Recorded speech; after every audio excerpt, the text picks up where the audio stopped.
Interestingly, arbitrary numbers are generally more likely to be accepted. For example, research suggests that numbers ending in 0 tend to feel like placeholders that can be bargained down. In contrast, a less rounded number, like $47,845, feels more likely due to a thoughtful calculation. StoryShots is proud to bring you this free audiobook summary. Do you want to get access to more free audiobook summaries like this? Subscribe and click the bell button now to get notified each time we upload a new summary. You can also download our free app and enjoy thousands of other summaries of best-selling nonfiction books that are available in text, audio, and animated formats. StoryShots has been featured by Apple, Google, and The Guardian as one of the world's best reading and learning apps. Go to getstoryshots.com and download the app today. Happy learning. Life gets busy. Has never split the difference in gathering dust on your bookshelf? Instead, pick up the key ideas now. We're scratching the surface here. If you don't already have the book, get the audiobook for free using the link in the description or the app to learn the juicy details. StoryShot Summary and Analysis of Never Split the Difference, Negotiating as If Your Life Depended on It, by Chris Voss. Chris Voss's Perspective. Chris Voss is an American businessman, author, and academic. He started his career as a policeman in the rough streets of Kansas City. After this, he joined the FBI, where he became their leading kidnapping negotiator. This role brought him face to face with bank robbers, gang leaders, and terrorists. He is now the CEO of the Black Swan Group Ltd., which offers negotiation training for businesses and individuals. Chris is also an adjunct professor at Georgetown University and a lecturer at the Marshall School of Business at the University of South Carolina. Introduction. Never Split the Difference calls on Chris Voss's FBI career as their top hostage negotiator. Specifically, it equips readers with the negotiating skills needed to secure business deals. Chris suggests that logic and reason are not generally effective in producing productive negotiations. Instead, tactical empathy is the key to success, especially in complicated negotiations. This book aims to help people control negotiations with humans, rather than assume the other party is a robot. StoryShot Number 1: The New Rules. Chris Voss describes negotiation as a process of trying to convince others of your approach to a topic. So, negotiation is a type of communication that requires a specific outcome. Negotiation is built on the assumption that humans want to be accepted and understood. Subsequently, being an active listener is an effective way to show acceptance and empathy toward the other party in the negotiation. One negotiation technique is to become an intelligent negotiator who focuses on logic and math. In reality, humans are not always convinced by rationality, and we generally do not accept comments based on logic alone. So Chris rejects this approach. Negotiation has been a topic of study since the 1970s. Still, it was only recently that psychologists like Kahneman and Tversky identified that we all have a habit of adopting cognitive biases. These cognitive biases lead to irrationality. These cognitive biases are relatively common. As a result, if we can better understand human negotiation psychology, we can become more successful negotiators. StoryShot Number 2: Building an Efficient Negotiation Environment. Negotiation as information gathering. When negotiating, it is essential to establish a rapport quickly. A rapport relies on effective empathy so that you can gain trust. That said, it also relies on having as much information about your counterpart and the situation as possible. Chris Voss provides an example from his own life of why obtaining as much information as possible is essential. Chris was involved in the negotiation process after a robbery in a Manhattan bank in 1993. 3 innocent hostages were taken. While negotiating, one of the robbers told the FBI that 4 people were holding the hostages. In reality, it was just him holding them hostage. Upon rewatching the robbery, Chris noticed the other robbers were only after the ATM and bailed when he took the hostages. From obtaining this information, Chris could ascertain this robber was acting alone in this hostage situation. He was lying about the number of people as he wanted to buy time to escape. Chris successfully negotiated this dilemma, as he had sufficient information and developed a rapport with the criminal. Chris describes negotiations as an act of discovery. Rather than a battle of arguments, he sees negotiation as a way to uncover as much information as possible. You can start building a rapport by listening to the other party. Validate their concerns, build trust, and create a safety net that allows real conversations to flourish. Doing this produces an environment safe enough for the other individual to talk about what they want.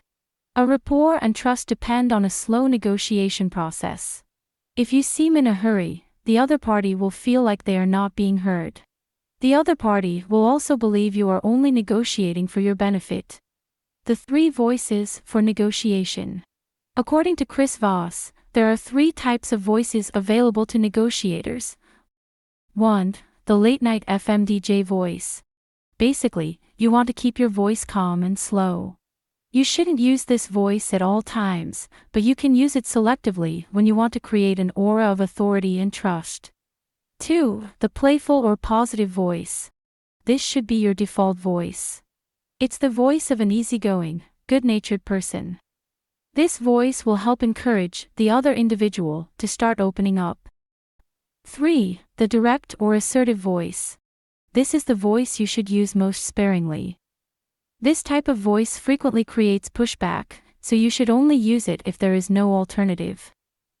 Mirroring. Mirroring is an approach that involves repeating what the other person is saying in a curious tone. Specifically, it involves using the 3 most critical words to frame a leading question. This approach encourages participants to reveal information, making them feel like they are like you.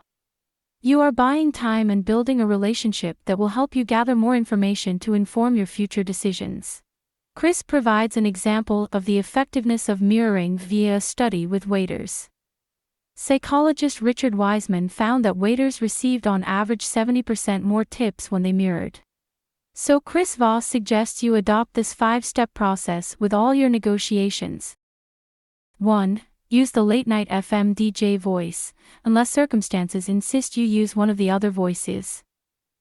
2. Start with phrases like "I am sorry," so that you display openness. 3. Mirror the other participants to build a rapport. 4. Use silence effectively. 5. Repeat. Story shot number 3. Instead of feeling their pain, you should label it. Chris Voss also provides a 2-step approach to build trust through tactical empathy and labeling. Tactical empathy requires you to listen to and understand the feelings of the other party. You have to simultaneously understand their emotions and listen to their points of view. Combining these 2 pieces of information throughout the negotiation will help increase your influence. You can better understand the other individual's feelings by closely observing the other person's face, gestures, and tone of voice. Research suggests that observing these emotional cues can help your brain align with theirs. This is called neural resonance. Your brain will mirror their emotions, helping you better understand how they are feeling. Subsequently, having gained a better understanding of the other individual's emotions, you will want to validate their emotion by acknowledging it. This is called labeling. Once you have spotted an emotion, you should label it aloud by observing nonverbal cues and the words they are using.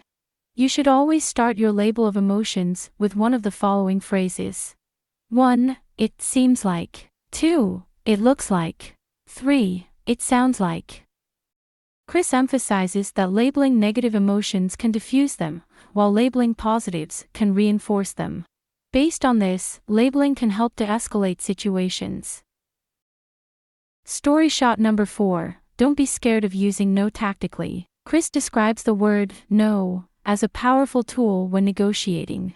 If used effectively, the word no can uncover unknown points of contention. This works both ways. You should avoid pushing for a yes.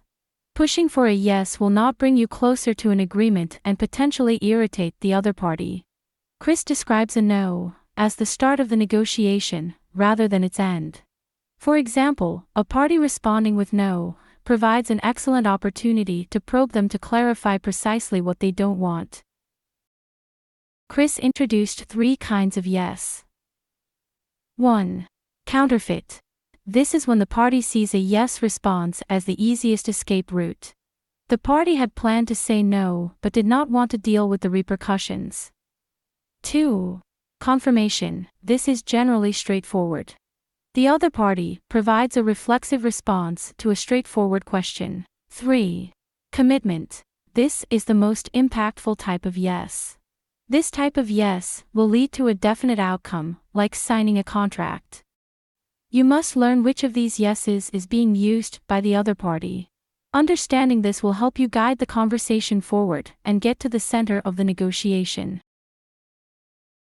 Story shot number 5, that's right, can transform the conversation. This story shot essentially builds on the idea of mirroring. Summarizing and repeating the other party's concerns is the most effective way to get them to agree to a solution. Chris believes that a simple and clear message, like, "That's right," can be the most effective way to relay concerns. Chris appreciates it as far more impactful in creating negotiation breakthroughs than yes. It is a more robust affirmation of the other party's concerns. Chris recommends combining this advice with a label and paraphrasing. Story shot number 6, bend their reality. There are several ways to bend the reality of the other party. For example, starting with a very low or high offer can change the entire negotiation.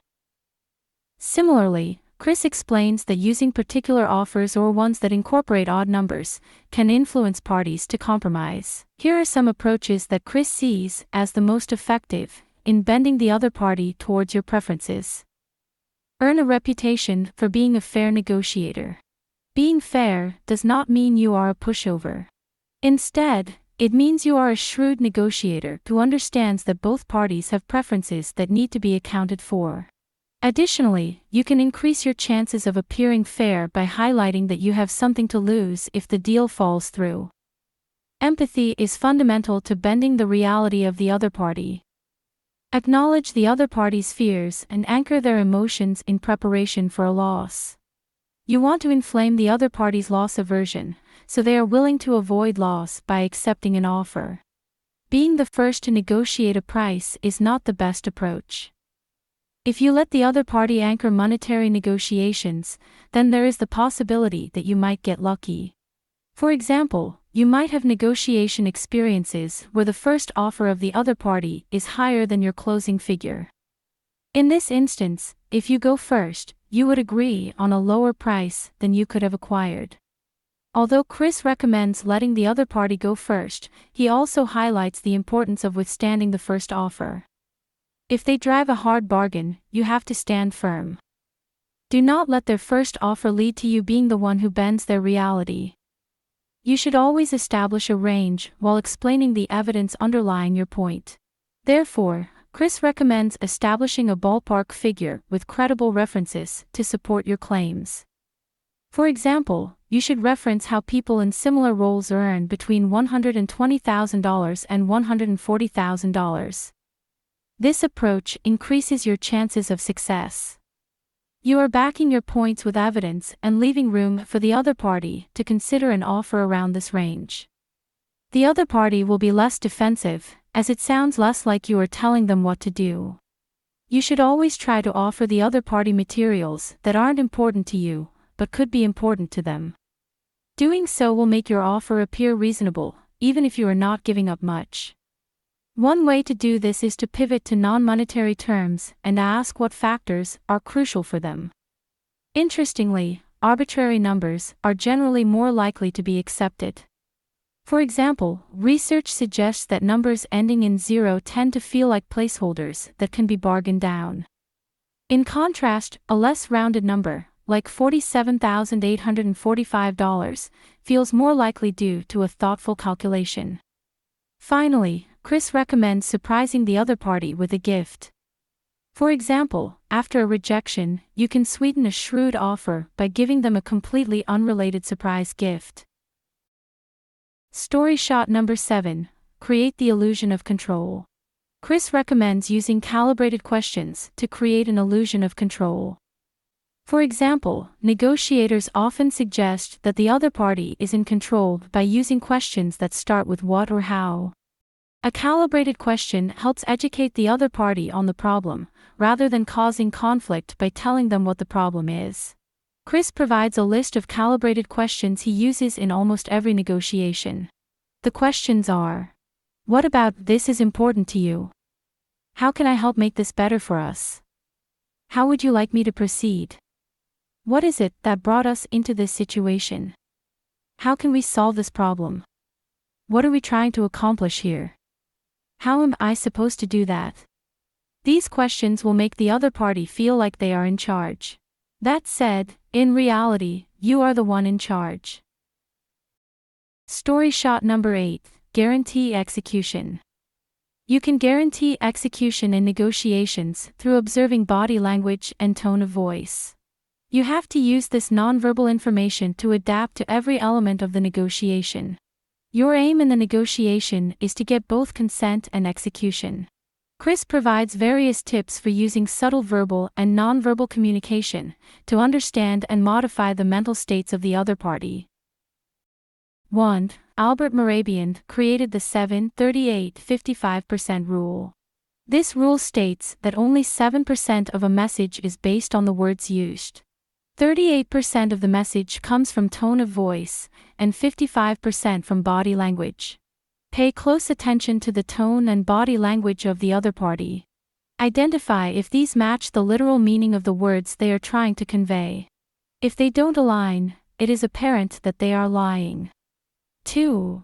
The rule of 3 involves getting the other party to agree to the same thing 3 times in the same conversation. This approach reinforces the chances of your offer being accepted in the closing negotiation. Chris recommends labeling or summarizing what they said during the initial agreement.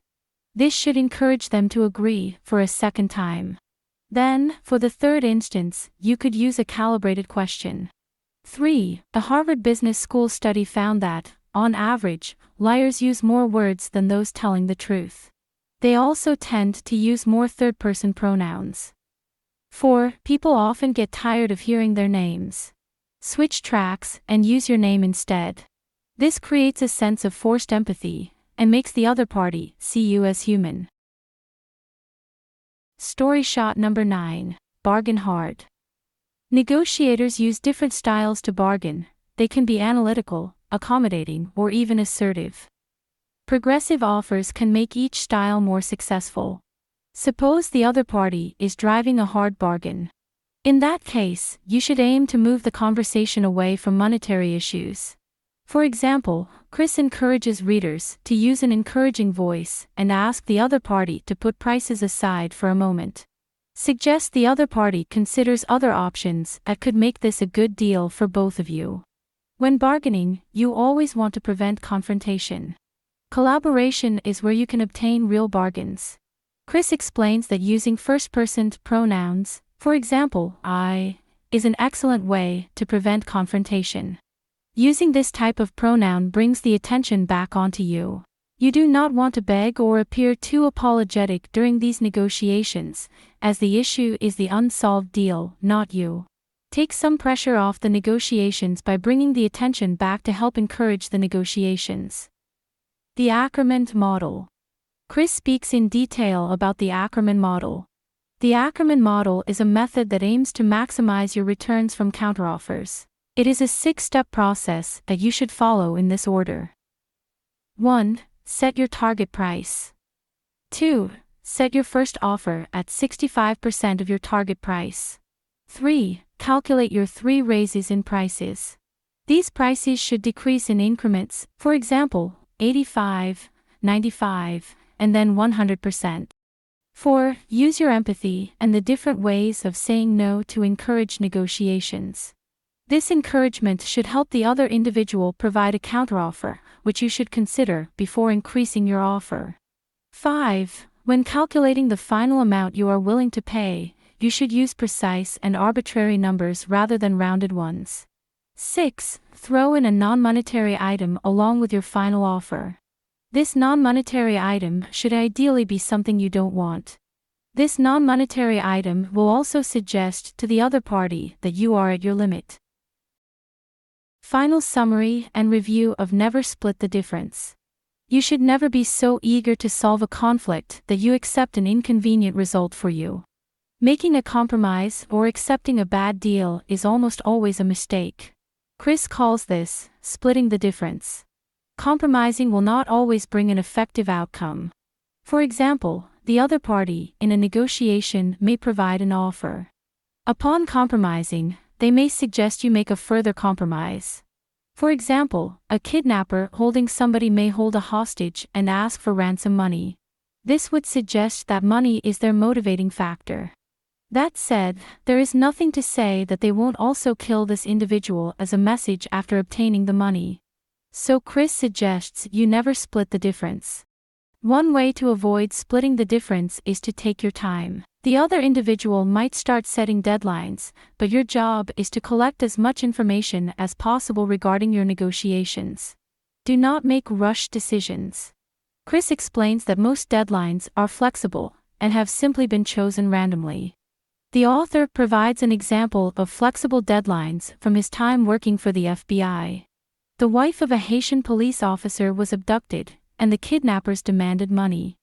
But during the following weeks of negotiation, the author noticed an interesting pattern.